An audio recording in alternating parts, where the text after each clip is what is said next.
നാളെ സർക്കാർ സ്പോൺസേഡ് അയ്യപ്പ സംഗമം ഉദ്ഘാടനം ചെയ്യപ്പെടുകയാണ്. നമുക്കെല്ലാവർക്കും അറിയാം.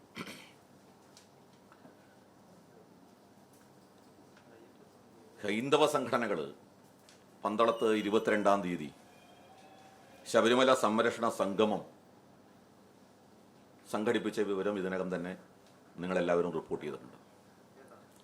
യഥാർത്ഥത്തിൽ ശബരിമല സംരക്ഷണ സംഗമം എന്തിന് എന്നുള്ളതിൻ്റെ ഉത്തരം കഴിഞ്ഞ ദിവസങ്ങളിലായിട്ട് പുറത്തു വന്നു. എന്തിനാണ് ശബരിമല സംരക്ഷണ സംഗമം, എന്താണ് അതിൻ്റെ പ്രസക്തി എന്നുള്ളത്. ഈ കഴിഞ്ഞ ദിവസങ്ങളിൽ ഹൈക്കോടതിയുടെ ഇടപെടൽ കൊണ്ട് മാത്രം പുറത്തു വന്ന ചില സത്യങ്ങളുണ്ട്. അല്ലെങ്കിൽ നമ്മൾ ആരും അറിയില്ല. 4.5 കിലോ സ്വർണം നഷ്ടപ്പെട്ട വിവരം ദേവസ്വം ബോർഡ് മനഃപൂർവ്വം മൂടിവെച്ചു, ബോധപൂർവം പൊതുസമൂഹത്തിൽ നിന്ന് മറച്ചുവെച്ചു. ഓഡിറ്റ് റിപ്പോർട്ടിൽ പോലും ഇല്ല. അത് ഈ 4.5 കിലോ സ്വർണം നഷ്ടപ്പെട്ട വിവരം ഓഡിറ്റ് റിപ്പോർട്ടിൽ പോലും ഇല്ല. എന്നുവെച്ചാൽ പൊതുസമൂഹത്തെ, ഭക്തജനങ്ങളെ കബളിപ്പിച്ചുകൊണ്ടുള്ളൊരു ബോർഡ് തുടരാൻ ധാർമ്മികമായിട്ട് അവകാശമില്ല ബോർഡിന്, നിയമപരമായ അവകാശമില്ല ബോർഡിന്. കുറ്റകരമായ അനാസ്ഥ എന്ന് കേരള ഹൈക്കോടതി ഇത്രയും രൂക്ഷമായി വിമർശിച്ചിട്ടും നാണമില്ലാതെ ആ സ്ഥാനത്ത് തുടരുന്ന ദേവസ്വം ബോർഡ് എന്ന് പറഞ്ഞാൽ അത് ഭക്തജനങ്ങളോട്, അയ്യപ്പ വിശ്വാസികളോട് കാണിക്കുന്ന വെല്ലുവിളിയാണ്. ദേവസ്വം ബോർഡ് വെല്ലുവിളിക്കുകയാണ്. ഞങ്ങൾക്ക് ഇഷ്ടം പോലെ, ഞങ്ങളുടെ ഇഷ്ടം പോലെ നടത്തും, നിങ്ങളാരാ ചോദിക്കാൻ എന്നുള്ളതാണ്. ദേവസ്വം ബോർഡ് രാജിവെക്കുക എന്നുള്ളതാണ് ഇതിൽ ഏറ്റവും അനിവാര്യമായ ഘടകം. ആലോചിച്ച് നോക്കി, കോടിക്കണക്കിന് രൂപയുടെ നഷ്ടമുണ്ടാക്കി. ഇതൊരു സംഭവം മാത്രമാണ്. ദേവസ്വം ബോർഡുമായി ബന്ധപ്പെട്ട്, തിരുവിതാംകൂർ ദേവസ്വം ബോർഡുമായി ബന്ധപ്പെട്ട്, ശബരിമലയുമായി ബന്ധപ്പെട്ട് ഒരു സംഭവമല്ല. ഈ കഴിഞ്ഞ 2 മാസം മുൻപാണ് നിലയ്ക്കലിലെ പെട്രോൾ പമ്പിലെ അഴിമതി. അതിന്റെ അടിസ്ഥാനത്തിലാണ് കേരള ഹൈക്കോടതി ദേവസ്വം ബോർഡിന്റെ സകല അക്കൗണ്ടും ഡിജിറ്റലൈസ് ചെയ്യണമെന്ന് പറഞ്ഞത്. കോടതി വിധിയുണ്ടതിന്റെ. സകല അക്കൗണ്ടും ഡിജിറ്റലൈസ് ചെയ്യണമെന്ന് പറഞ്ഞു. അങ്ങനെയുള്ളൊരു സാഹചര്യത്തിൽ ദേവസ്വം പന്തളത്ത് നടക്കുന്ന ശബരിമല സംരക്ഷണ സംഗമം അത്യന്തം പ്രസക്തമായി തീർന്നിരിക്കുന്നു എന്നുള്ളതാണ് ഞങ്ങൾ മുന്നോട്ട് വയ്ക്കുന്ന ആശയം. യഥാർത്ഥ ഭക്തന്മാര്, അയ്യപ്പന്മാര് ശബരിമല സംരക്ഷണ സംഗമത്തിന്റെ പ്രസക്തി മനസ്സിലാക്കി അവിടെ എത്തും. എന്താണ് ഇവർ പറഞ്ഞു നടന്നിരുന്നത്? സർക്കാർ നടത്തുന്ന സംഗമമല്ല, ഇത് സ്പോൺസർഷിപ്പിലൂടെ നടത്തുന്നതാണ് എന്നാണ്.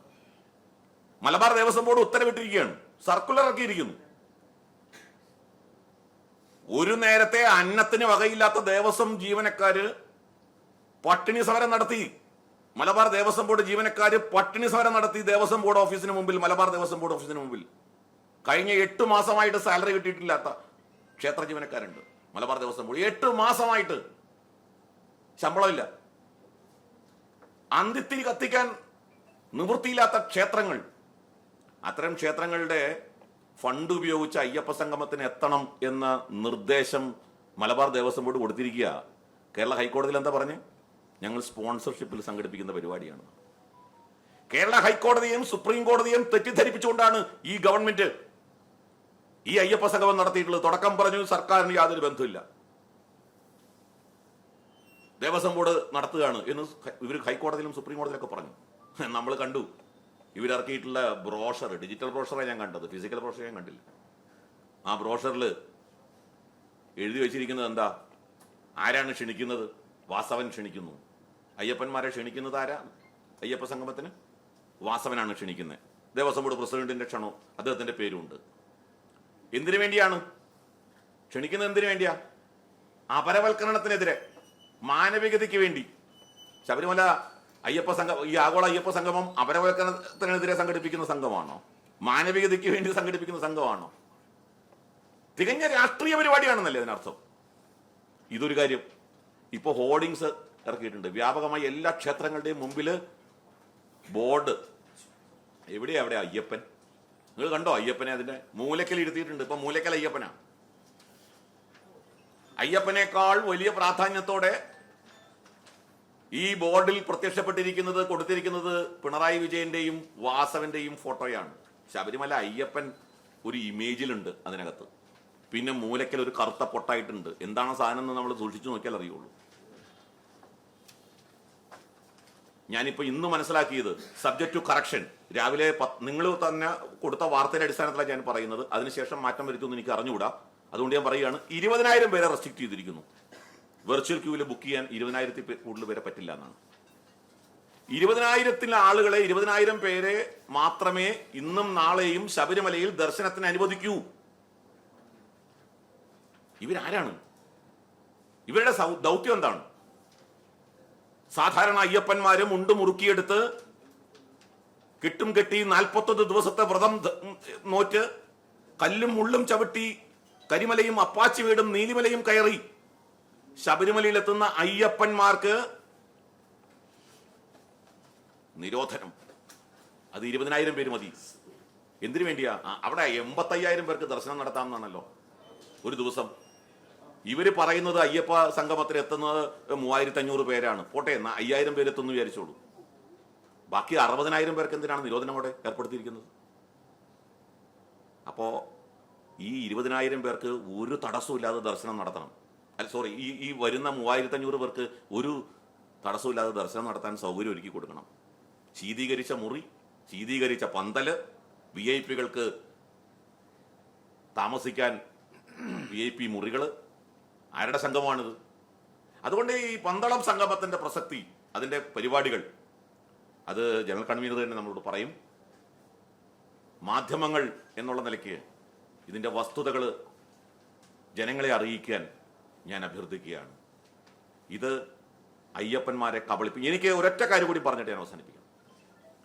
അയ്യപ്പ സംഗമത്തോടനുബന്ധിച്ച് ശബരിമലയുടെ വികസനവും ശബരിമലയുടെ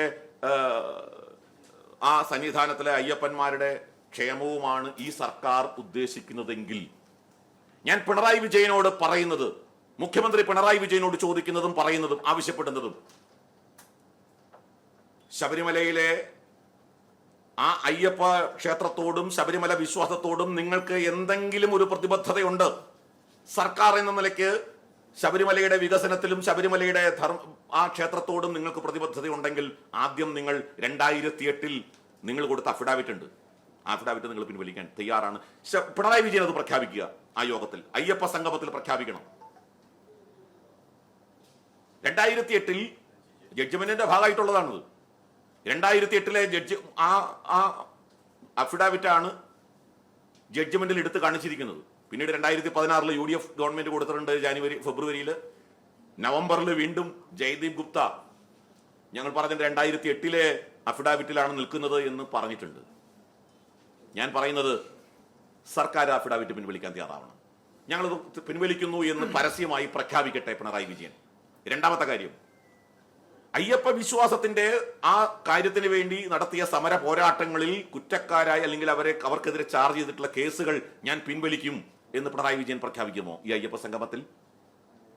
ഈ രണ്ട് കാര്യം ചെയ്താൽ അയ്യപ്പ വിശ്വാസത്തോട് ഉള്ള സർക്കാരിന്റെ നിലപാടിൽ മാറ്റം വന്നു എന്ന് നമുക്ക് അനുമാനിക്കാം.